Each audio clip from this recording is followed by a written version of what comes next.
Good afternoon, Mr. Speaker and members of the House. My name is Vanessa Thompson.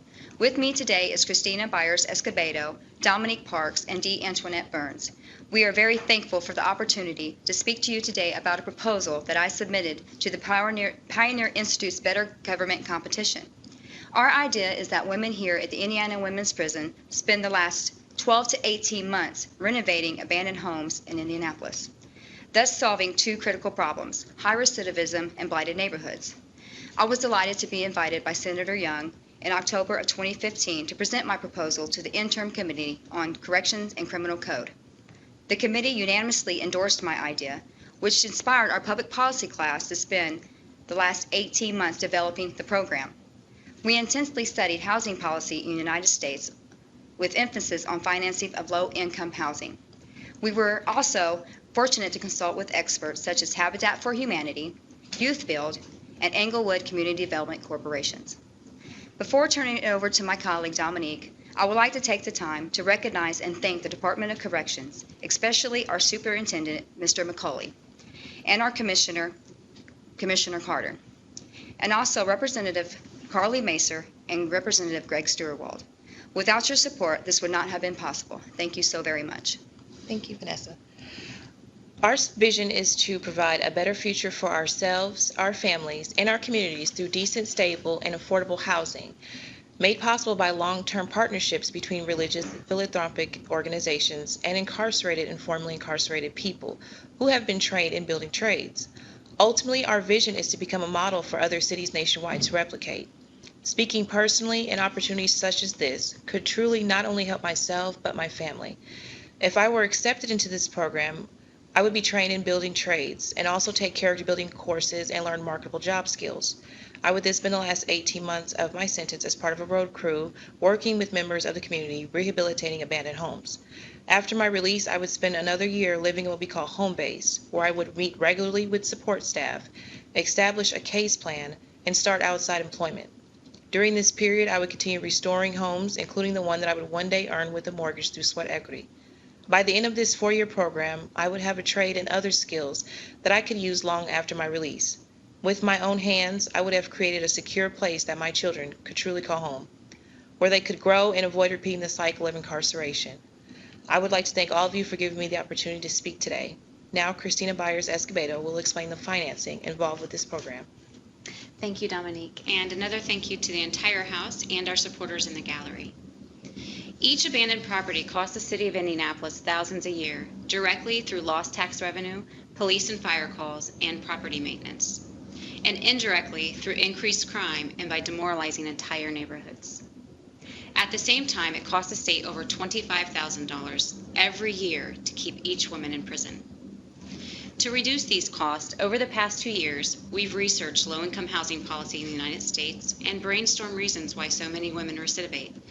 By marrying these two concerns, we've sought ways to effect measurable change in both, with minimal cost to taxpayers. We plan to use existing DOC programming, like Department of Labor apprenticeships and vocational training and building trades, to prepare us to restore abandoned houses. In effect, we would be leveraging the expense to keep us in prison to make constructing our future cost-effective. At the same time, we will be taking life skills and character building classes, which will be led by volunteers and staff. Here at IWP, we have been blessed with a vast network of qualified volunteers who are eager to provide this training at no cost. We've already begun collaborating with the Sagamore Institute to apply for grants. We've also been working with State Representative Carly Macer and local community development corporations, and we continue seeking partnerships with philanthropic and religious organizations. We're excited that constructing our future's numerous measurable outcomes might also make us a strong candidate for social impact bonds.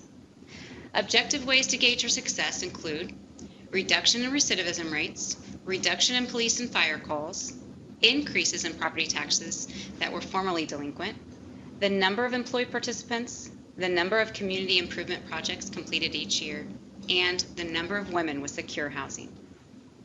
We believe the benefits to our program far exceed the cost, and I'm not just referring to economic cost. But we also understand that many people in the community may be hesitant to welcome us into their neighborhood. To discuss this a little further, I'd like to introduce D. Antoinette Burns. Good afternoon, and thank you for having me. As Kristina mentioned, people may be apprehensive at first about having post-incarcerated people reside next door. However, it is our expectation that just as the abandoned property is renovated, so too will the perception of the people doing the renovations. Our intention is that where blighted neighborhoods and people incarcerated were perceived to be of no value, both will attain value one house at a time. I would like to end by reading the statement of values we wrote for our program, Constructing Our Future. We value sobriety, honest communication, and learning new skills to manage our once unmanageable lives. We value community development, not just for cities or neighborhoods, but also development of our own Constructing Our Future community. We value our partnerships with each other, working together to create family structure, respecting and working alongside others for this single goal, and recognizing that in the process, we have to help one another by holding each other accountable. We value being of service to others, supporting one another, modifying behavior by building positive relationships with our families and communities. We value teamwork, character development, and equal opportunity for job and housing options. Finally, we value the Indiana Constitution, especially Article 1, Section 18, quote, "The penal code shall be founded on the principles of reformation and not of vindictive justice," end quote, and its implied promise that upon our release, we will be reintegrated into society as full citizens. Thank you again for having us.